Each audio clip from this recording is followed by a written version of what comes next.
인류 역사에서 참으로 놀라운 기적은 이스라엘 백성을 애굽으로부터 건져낸 사건입니다. 이 기적 같은 순간순간에 모세가 있었습니다.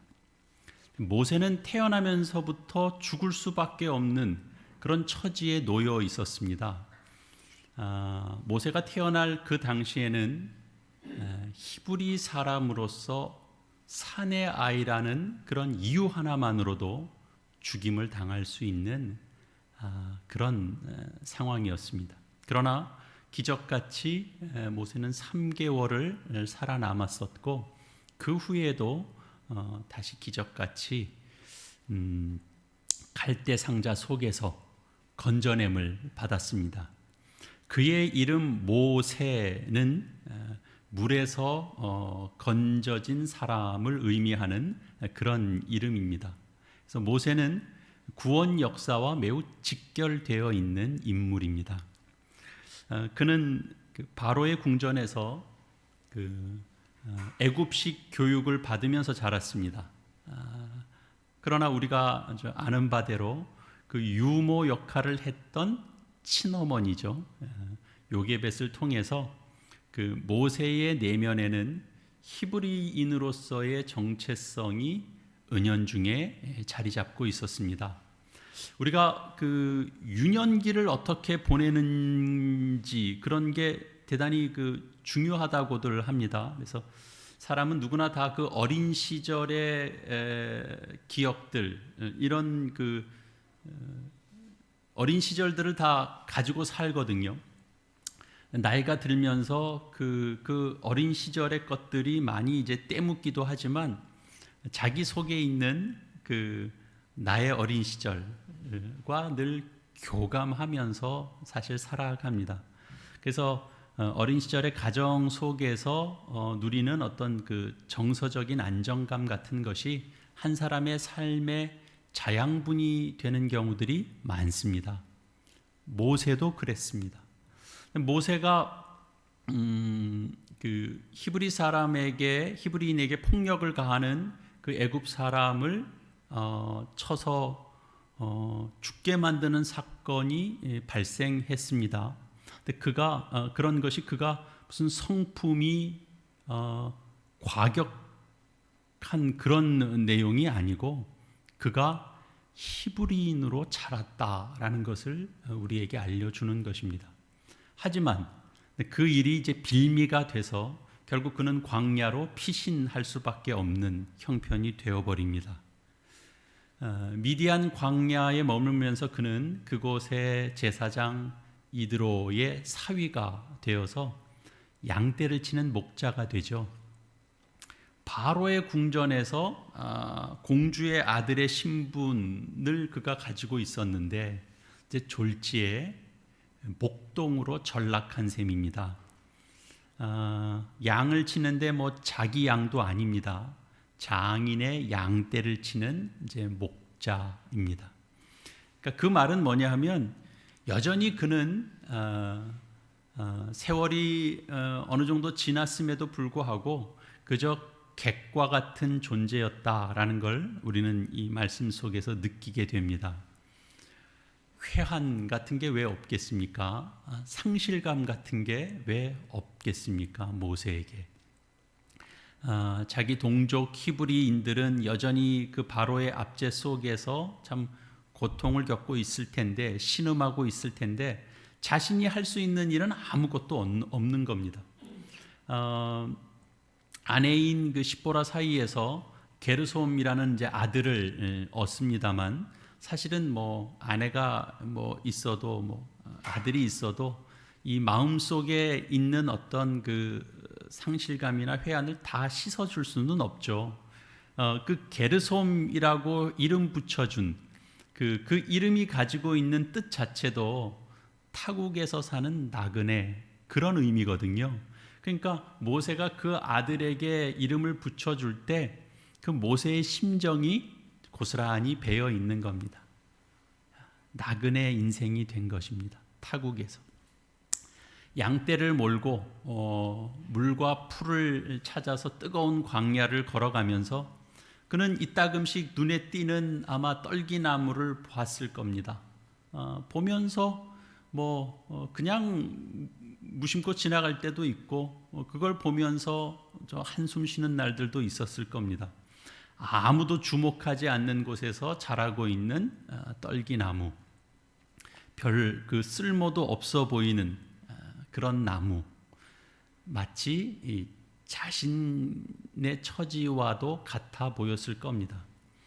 이 이제 나이 많이 든 이제 장년의 이 모세가 자신의 무능을 절감하지 않을 수 없는 이제 그런 시기입니다.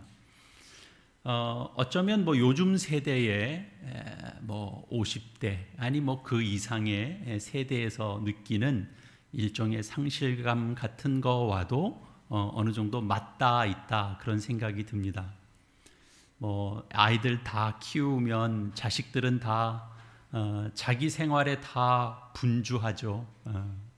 그리고 이렇게 직장 생활을 한다 하더라도 이제 언제 옷을 벗고 나가야 될지 모르는 그런 늘 그 아슬아슬한 시기를 겪는 때가 50대일 겁니다. 건강에도 또 이상한 징후들이 하나 둘씩 나타나기도 시작하고 머리카락도 또 많이 빠지고 휘어지고 그래서 이제 가만히 이제 돌아보면 자기 인생을 산 것이 아니라 그냥 다른 사람 챙기고 하고 또 다른 사람 기대에 또 어떻게 하면 맞추려고 지내오고 그런 부분들이 이제 많이 느껴져서 순간순간 그런 부분들을 느낄 때마다 그러니까 자신이 좀 초라해지는 느낌을 많이 받는 그런 이제 세대와도 맞닿아 있다 그런 생각이 듭니다. 이게 이제 광야에서 살던 모세의 자화상입니다. 이 시대를 사는 중년의 모습과도 크게 다르지 않고 또 시대 속에서 막막함을 겪고 있는 모든 세대의 이야기이기도 합니다. 근데 어느 날 이제 모세가 불에 타는 듯한 그 가시 떨기를 보게 된 겁니다. 어쩌면 그것은 메마른 광야에서는 아주 드물지 않게 볼 수 있는 광경이었을 겁니다. 뜨거운 태양, 그리고 그 사막의 메마른 그 바람이 그 바짝 마른 그 가시 떨기에 이렇게 햇볕도 쬐고 바람도 불고 그래서 이리 날리고 저리 날리다 보면 자연 발화되는 그런 경우들이 더러 있었다고 합니다. 그러나 분명히 다른 것이 하나 있는 거죠. 불은 붙을 수 있는데 그 불붙은 떨기나무가 소멸되지 않는 겁니다. 타 없어지지 않는 겁니다. 그게 이제 희한한 광경인 거죠. 그러니까 모세가 가까이 가보게 됩니다. 어째서 불붙는 광경은 볼 수 있는데 타 없어지지 않는가? 그게 이제 궁금했죠. 그래서 알아보겠다라는 마음으로 그 떨기나무 가까이로 갑니다. 성경은 모세가 돌이켜서 그리로 다가갔다라고 기록하고 있습니다.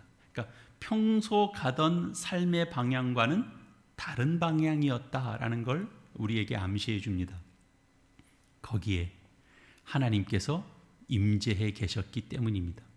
그때 그에게 부르는 소리가 들렸습니다. 모세야, 모세야. 모세는 엉겹결에 제가 여기 있습니다. 그렇게 대응을 했습니다. 그러자 이제 좀 비상한 명령이 떨어지죠. 이리로 가까이 오지 마라. 내가 선 곳은 거룩한 땅이니 너는 신을 벗어라. 그렇게 말씀하십니다. 이것이 이제 여호와 하나님을 뜻밖의 장소에서 만나는 그런 이제 경험인 겁니다. 그 순간입니다. 근데 왜 하나님은 신을 벗으라 하고 하셨을까요? 신이란 우리가 살아온 어떤 삶의 상징이기도 합니다. 우리가 보통 이력서 쓰잖아요. 그 이력서의 그 이자가 그 한자로는 그게 그 밟을 리, 신리의 뜻을 가진 한자를 씁니다. 그러니까 그 이력서라는 건 결국 내가 지금까지 밟아온 삶의 내력을 정리해서 기록하는 문서라는 뜻이 되죠. 그래서 신은 외적으로 드러나는 나를 의미합니다. 그러니까 세상 사람들이 알고 있는 나죠. 내가 어떻게 인생을 살아왔는지를 알 수 있는 겁니다. 이렇게 그 심리를 좀 분석하고 하는 그런 쪽에서는 또 이렇게 신을 벗는다라고 하는 걸 자신을 그대로 드러내는 것과도 이렇게 맞닿아 있다 이렇게 설명하는 것도 제가 들어봤습니다. 성경적 사고가 반영되어 있는 그런 이해와 해석이 아닌가 그런 생각도 들었습니다. 하나님이 모세에게 요구하는 것은 있는 그대로의 너의 모습을 드러내라 라는 말로도 우린 이해가 가능하다 이렇게 생각이 됩니다. 우리가 자아를 내려놓지 않고는 우리는 하나님의 현존 앞에 설 수가 없습니다. 하나님 앞에서는 이 사회적인 신분도 지식도 아무 소용이 없습니다. 내 것이라고 여기는 게 있죠. 내 경험, 이거 내 겁니다. 내 지식, 나만이 알고 있는 것, 내가 가지고 있는 내 소유, 내가 품고 있는 내 희망, 아니 내가 내 기억 속에 가지고 있고 내가 지금 겪고 있는 나의 절망, 이런 것까지도 다 내려놓고 우리가 하나님 앞에 설 때 비로소 우리는 새로운 삶을 시작할 수 있습니다. 그 유대인들의 그 탈무드가 있잖아요. 그 이제 이야기들이 거기 많이 담겨져 있는데 그 탈무드에 이런 이야기가 있어요. 그 느부갓네살 왕이 이제 하나님 앞에 경배하러 나아가는데 이제 천사가 와서 그의 머리를 한 대 쳤습니다. 그러니까 이제 내가 하나님을 경배하려는데 왜 머리를 치냐? 그러고 이제 항의를 하니까 천사가 이렇게 책망을 했다라는 기록이죠. 내가 왕관을 쓰고서 무슨 하나님을 경배하겠다는 거냐? 이제 그렇게 이야기가 적혀져 있습니다. 그러니까 우리의 신앙이 자라지 못하는 까닭은 우리가 하나님 현존 앞에서 우리의 신을 벗지 않기 때문입니다. 내 판단, 내 경험, 내 아픔 이런 것 다 고스란히 내가 쥐고 있기 때문에 그렇습니다. 그리고 또 한 가지 신을 벗는다라고 하는 것은 종이 주인 앞에서 취하는 태도입니다. 그래서 주인에 대한 절대적인 복종을 의미하죠. 이것은 모세가 이제 그 하나님이 부르시는 그 부름의 길을 가기에 앞서서 가져야 되는 가장 기본적인 자세이고 태도입니다. 자신의 의지 이런 것들은 다 내려놓으라라고 지금 하나님께서 말씀하시는 것이죠. 그건 하나님의 일은 인간 자신의 힘으로 하는 것이 아니다라는 걸 알려주는 겁니다. 주인이 종에게 무슨 얘기를 할 때 그 능력을 기대하고 이야기하지 않습니다. 내가 하는 말을 잘 따르라고 합니다. 우리는 흔히 하나님은 그렇게 명령만을 내리시는 분으로만 우리가 생각해서 신자가 되면 하나님이 명령하면 명령서 받아들고 내가 어떻게 해서든지 그 명령서에 따라서 고난이 있고 힘든 일이 있어도 어떻게든 그거를 잘 수행해서 그 명령을 성공시키는 데에만 우리가 관심을 가질 수 있습니다. 젊었을 때 모세가 사실은 그랬습니다. 그러나 하나님은 그렇지 않다라고 하는 것을 이제 모세의 인생 속에서 경험시켜 가시는데요. 바로 타지 않는 떨기나무를 통해서도 보여주고 있는 겁니다. 떨기나무가 타지 않는다라고 하는 것은 결국은 하나님은 무슨 재료의 힘을 빌어서 존재하는 분이 아니시다라는 걸 우리에게 알려주는 겁니다. 하나님은 인간의 힘을 빌어서 하나님의 존재가 드러나는 게 아닙니다. 하나님은 그냥 하나님이십니다. 하나님은 누구의 도움을 필요로 하지 않습니다. 그러나 하나님은 하나님의 일을 인간을 통해서는 하시죠. 그 차이를 우리가 분명히 알아야 됩니다. 오늘 본문에서 우리가 또 하나 주목해야 되는 것은 뭐냐 하면 하나님께서 나타나시고 임재하셨던 그 현존 장소가 이 가시떨기 나무였다라는 사실입니다. 이 호렙산 주변, 이 미디안 광야에선 사실 흔히 발견되는 사실은 그 볼품 없는 관목류입니다.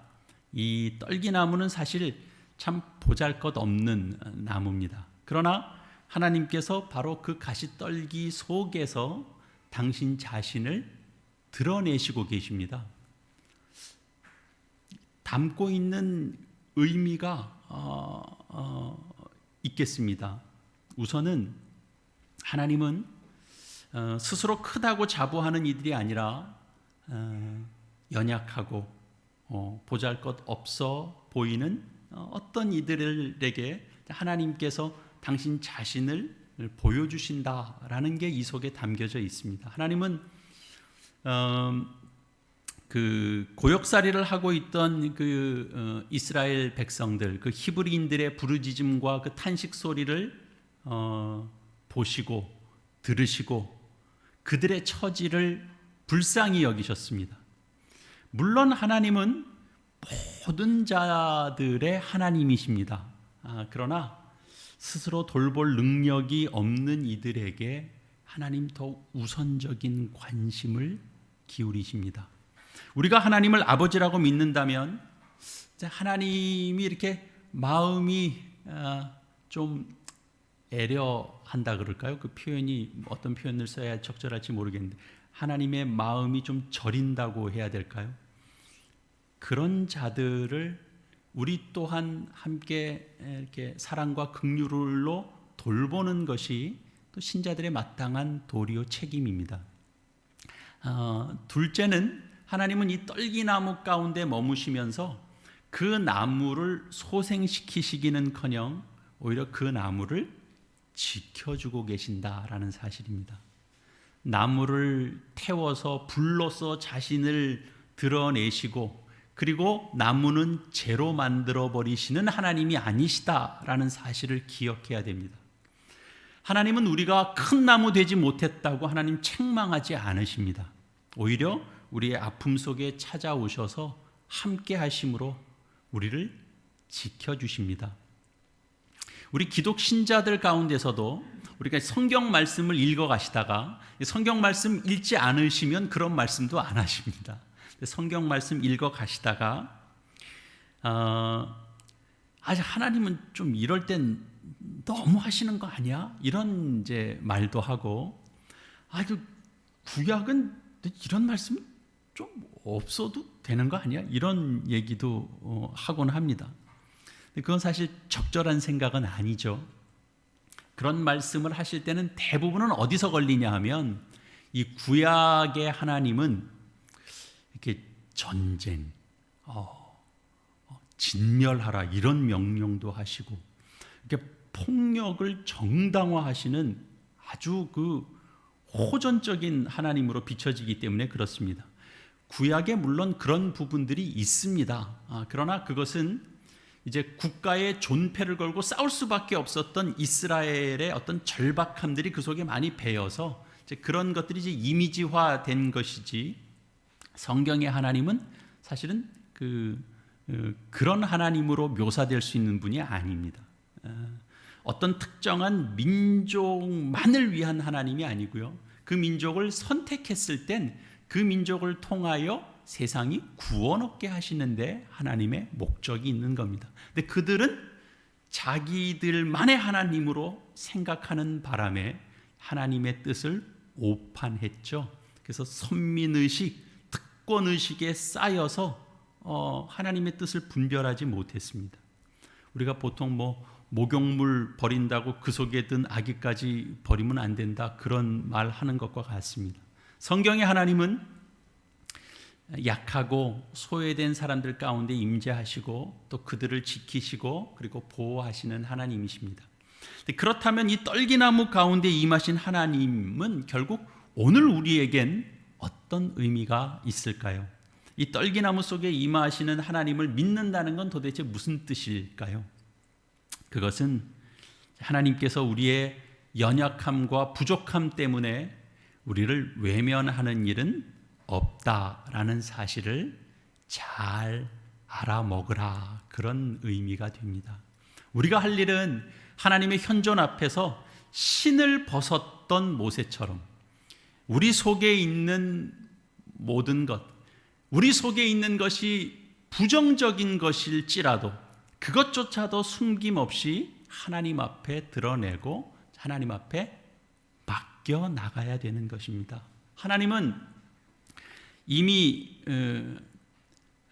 우리 속에, 내 속에 있는 그 상처, 불안, 공허함 가운데 계십니다. 그 떨기나무 속에 하나님이 임재하고 계셔서 나타내 보여주셨던 것처럼 보잘것없는 우리의 부분들 속에, 드러내고 싶지 않은 상처들 속에, 엉클려져 있는 그 실타래 속에, 도대체 어떻게 풀어내야 될지 모르는 막막함 속에 하나님 이미 존재하고 계십니다. 있는 모습 그대로 하나님 앞에 드러내고 바쳐질 때 하나님은 우리 속에 있는 그 나약함, 우리 속에 있는 그 추악함까지도 하나님은 하나님의 영광을 드러내는 도구로 삼으십니다. 우리가 믿음의 눈으로 우리 자신을 바라볼 때 우리의 삶은 전혀 다른 빛으로 다가오게 되는 겁니다. 그 모세가 가시떨기 가운데 임하신 하나님과 만나는 이 만남의 사건을 좀 문지방을 넘는 체험이다, 이런 표현을 좀 쓰고 싶은데요. 요즘은 그 문지방을 우리가 좀 보기가 어렵죠. 옛날 가옥, 한옥 같은 데서는 늘 그 문설주 사이에 가로막아 놓는 문지방들이 다 있었습니다. 그것은 그 경계를 가르는 거죠. 여기가 이제 문 안이다, 문 밖이다, 그런 것들을 이제 구별짓는 선입니다. 안으로 들어가려고 하든 아니면 밖으로 나가려고 하던 문지방이라는 경계를 반드시 넘어야 됩니다. 그래서 이제 신앙 안에서 보통 문지방을 넘는 체험을 우리가 세상을 바라보는 방식의 어떤 철저한 변화를 의미하는 그런 표현으로도 씁니다. 모세가 이 가시떨기 나무 가운데 임하시는 하나님을 만나서 이전과는 이제 다른 삶을 살게 됩니다. 모세가. 그건 곧 무엇을 의미하냐 하면 문지방을 넘어서는 겁니다. 하나님 없이 지나왔던 그 좌절, 시리, 회한, 절망, 자책, 포기, 그런 시간들을 다 지나고 이젠 하나님 안에서 살아가는 또 다른 희망, 그리고 내가 이제 책임이 주어지잖아요. 하나님이 소명을 줬다는 건 이제 우리가 여기서도 본 것처럼 10절에 보는 것처럼 이제 내가 너를 바로에게 보내어 너에게 내 백성 이스라엘 자손을 애굽에서 인도하여 내게 하리라. 책임이 부여되는 겁니다. 책임이 시작되는 시간입니다. 하나님을 만나면 그냥 좋고 감사하고 하나님 만난 기쁨에 막 뛸 수 있습니다. 근데 그것만 있는 게 아니고 하나님을 만나면서부터 그 하나님의 선택받고 소명받은 자들은 책임을 안게 되는 겁니다. 그 30년 가까이 넘지는 않았어요. 30년 가까이 직장 생활을 하다가 이제 그만두게 된 그 한 주부가 이렇게 기고글을 적어서 올린 걸 본 적이 있는데요. 그는 28년 동안 일하던 직장을 이제 뭐 겉으로는 호탕하게 속으로는 부글부글 끓으면서 이렇게 그만두게 되었다고 이제 기록하더라고요. 근데 이제 그만두고 나서는 한동안은 아침 출근 시간만 되면 막 초조해지는 경험도 겪고 그런 이제 어떤 퇴직 후의 금단 현상 같은 것들을 이제 겪었다. 그런 글도 있고 또 지금도 직장에서 계속 돈 벌고 있는 사람을 보면 열등감도 느끼게 됐다. 이제 그런 소회도 기록하고 있고 그랬습니다. 근데 이제 1년쯤 지난 거예요. 지난 1년을 되돌아보면서 그래서 운동도 또 하고 친구도 만나고 뭐 영화도 보러 가고 못 가봤던 음악회도 다니면서 이제 퇴직할 때 자신이 가졌던 스스로에게 얘기했던 구호가 있었답니다. 그게 이제 뭐 걷자, 웃자, 놀자 이 구호 세 개인데 그 구호대로 꽤나 열심히 성실하게 내가 세운 구호대로 1년간 잘 살아왔다 이렇게 이제 자평을 하는 겁니다. 그리고 이제 퇴직한 지 2년이 될 무렵 즈음에 내가 이제 또 어떻게 시간들을 보낼까 이렇게 생각하다가 한 가지 계획을 세웠습니다. 그 목표는 다른 것이 아니고 자신이 속해 있는 그 마을에 어떤 여유분의 노동력이 되어야 되겠다 그런 생각을 한 겁니다. 자신이 어린 시절 그 마을에 허드렛 일 같은 것이 있으면 늘 불려다녔던 어떤 누구를 떠올리면서 스스로가 그런 결정을 한 거죠. 그래서 동네에서 뭐 잠깐 애기 봐주는 서비스 또 어르신들한테 그 한글도 가르쳐주고 또 뭐 영어도 좀 가르쳐주는 그런 이제 강사 노릇도 잠깐 하고 또 이제 이주 여성들 또 이렇게 상담하고 또 적응하는 일 같이 도와주는 일들도 이렇게 같이 해주고 생각하면 할 일이 굉장히 많았다 이렇게 이제 고백을 했습니다. 그러면서 그 글이 어떻게 마무리되었느냐 하면 제가 그 부분만 읽어드리겠습니다. 이제부터 내 쓸모는 내가 결정한다. 숨어있던 잠재 능력을 새롭게 발견할 수도 있겠지. 어쩌면 나는 내가 생각하는 것보다 더 유능할지도 몰라. 반드시 겸손해야 할 만큼 잘나지도 않았으니 이 또한 자유 아닌가. 나는 계속 진화하고 있다. 지난 50년과 전혀 다르게 살아보겠다는 내 야심 달성할 것 같다. 이렇게 딱 끝을 맺었어요. 멋있다라고 생각했습니다. 그가 하나님을 믿는 사람인지 아닌지는 저는 잘 모릅니다. 그러나 분명한 건 하나님 안에서 하나님이 뜻하시는 방향대로 살아가려고 애쓰는 사람인 것만은 맞아 보입니다. 하나님을 믿는 우리의 삶도 사실은 이래야 되지 않겠습니까? 어쩌면 우리는 한 달란트 받은 종같이 굴고 있는지도 모르겠습니다. 땅에 묻어둘 수는 없지 않습니까? 이제 봄이 돼서 이제 햇볕이 많이 따사로워졌습니다. 나무의 싹이 이제 주변을 둘러보면 많이 움트고 있습니다. 비록 우리를 둘러보면 마치 좀 줄기 잘려 나간 저 말라 빠진 밑둥처럼 보일지라도 하나님의 기운이 임하면 거기서도 생명의 꽃을 피웁니다.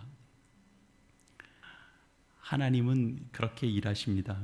연약한 자를 들어서 강한 자를 부끄럽게 할 수 있는 분이 우리 하나님이십니다. 그 하나님께 우리 자신을 맡겨 나갈 때 우리는 불붙는 가시 떨기나무가 될 수 있습니다. 볼품 없는데 거기에 불이 붙고 거기에 하나님의 임재가 상징되어지는 존재가 될 수 있는 겁니다. 이거 우리가 희망을 가져야 됩니다.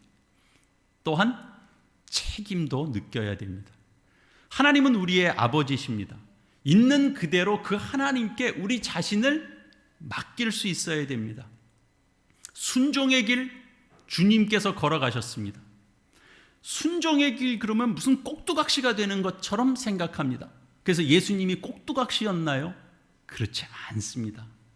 모든 것을 맡기라고 하면, 종되라고 하나님께서 종으로 우리를 부르셨다라고 하면 그리고 기계적으로 얽혀져서 아무것도 못하고 종속되어져 버리는 그런 존재로 부르는 게 아닙니다. 누군가는 그렇게 말할지 모르겠습니다. 그러나 그게 아니다라는 신뢰가 누구냐? 그게 모세입니다. 화려할 때 부르시고 일 맡기신 것이 아니고 떨기나무같이 가장 내놓을 것 없이 가장 자기 인생을 돌아볼 때 보잘것없어 보일 때 하나님께서 부르셔서 놀라운 책임을 맡기셨습니다. 그리고 모세에게는 그 얘기 하시는 거죠. 너는, 이제 우리 뒤보면 아시지만 모세가 얼마나 뒤로 뺍니까? 겸손이 아니고 못하겠다는 거예요. 이대로 왜 이런 걸 이제 와서 나한테 맡기냐는 거예요. 하나님 계속 그러시죠. 나를 믿고 따라와라 그러죠. 나를 믿고 따라와라. 여러분, 나중에 최종적으로 모세가 애굽에 갈 때도요, 마음 돌려서 간 건 아닌 것 같아요. 그냥 한번 우리 동족이 어떤가 한번 살펴보러 슬쩍 간 것 같아요. 요즘 보니까 그런 게 보이더라고요. 우리 모두는 다 이 모세의 인생처럼 하나님의 징표가 될 수 있습니다. 여러분 인생에 가장 하나님이 멋진 걸 만드는 때는 여러분이 화려하게 잘 나갈 때가 아닙니다. 별로 할 게 없어 보이는 때 하나님은 더 멋진 일을 맡기시고 교회를 위해서, 성도를 위해서, 세상 속에서 어려운 이웃들 앞에서 하나님의 긍휼과 사랑의 흔적이 배인 그런 하나님의 손길로서 우리 모두를 그렇게 사용하실 것입니다. 그러니 여러분, 우리 멋진 꿈을 꿉시다. 여기 28년 직장 생활하고 그만두시고 내가 이제 뭘 하지? 라고 생각하면서 뭔가 작은 꿈을 키웠던 어떤 사람처럼 그렇게 한번 계획도 세우시고 꿈도 품으시고, 그래서 이 어려운 시기를 나중에 뒤돌아보면 이 코로나를 안 겪었으면 내가 그런 생각도 안 했을 텐데, 코로나를 겪는 바람에 내가 그때 보다 못해서 내가 그런 계획도 한번 세웠었다. 근데 나중에 보니까 그게 기막힌 하나님의 한 수였더라. 그런 고백을 저희 5년 뒤에 요 때를 되돌아보면서 간증하는 시간을 꼭 갖겠습니다. 제가 꼭 기억하고 있다가 요날 여러분 혹시 무슨 계획 세우셨습니까? 이 아무것도 할 것 없어 보이는 이때에 혹시 하나님이 코로나 때문에 여러분들 마음속에 무슨 마음을 줬던 게 뭐였습니까? 그게 어떤 열매가 있었습니까? 제가 꼭 물어볼게요. 그렇게 멋진 꿈을 꾸시면서 이 어려운 시기를 신앙 가지고 걸어갑시다. 하나님은 신실하신 분이십니다. 하나님은 시작하신 일을 결코 그만두는 법이 없습니다. 그 하나님 믿고 의지하며 나가시는 저 여러분 되시기를 바랍니다. 기도하시겠습니다. 우리 함께 오늘 말씀을 기억하며 어떻게 하나님의 말씀과 화음을 이룰 수 있을지 우리 함께 기도하는 시간 갖겠습니다. 아버지 하나님, 도와주셔서 감사합니다. 역사하시고 은혜주셔서 저희를 항상 돌봐주시니 감사합니다. 무력하고 낙심되어 있는 부르시는 오세아 부르시는 아버지, 저희들을 하나님께서 부르시는 그 음성을 듣사오니 아버지 도와주시옵소서. 불현듯 떠오르는 그런 고정된 생각에서 멈춰져 있지 않고 하나님 그 뜻을 품고 나가는 그런 섭리가 있음을 깨닫사오니 하나님, 나 같은 처지 아버지 하나님께서 돌봐주시고 인도하여 주시옵소서. 아버지 감사합니다. 도와주셔서 하나님 따라가는 귀한 인생 될 수 있도록 계획하고 품고 뜻을 갖고 아버지 하나님 도와주시는 인생 되게 하여 주시옵소서. 아버지 하나님 도와주시고 인생 되게 하여 주시옵소서. 하나님 아버지, 저희를 항상 지켜보시고 무력하고 낙심 가운데 있을 때 부르시는 하나님, 모세야 부르시듯 저희 이름을 부르시는 그 부름을 듣습니다. 불현듯 걷던 걸음 멈추고 어딘가에 시선을 고정하게 만드시는 하나님의 섭리가 있다라는 사실을 저희가 믿습니다. 나 같은 처지를 보게 하시고, 그러나 그 속에서 일하시는 하나님을 보게 하시고, 모세처럼 저희도 가장 무력하다라고 여길 때조차도 하나님은 저희를 거룩하고 복된 자로 부르고 있다라는 사실을 저희가 믿습니다. 아버지 하나님께 맡기는 인생을 살게 하여 주시고 순종하는 삶을 살게 해주시고 어두운 시기를 보내지만 하나님 안에서 꿈과 희망을 잃지 않게 하셔서 책임 다할 저희의 자리를 찾고 그리고 그 자리 지키게 하여 주시옵소서. 경계의 선에서 머물고 머뭇머뭇하는 인생들이 아니라 하나님을 향하여 그 문지방을 넘는 자들 되게 해주셔서 주 안에서 누리는 참된 복과 생명과 자랑과 영광을 맛보고 나누는, 그리고 그 복된 것을 전하며 사는 저희 모두가 되게 하여 주시옵소서. 우리를 구원하신 예수 그리스도의 이름으로 기도합니다. 아멘.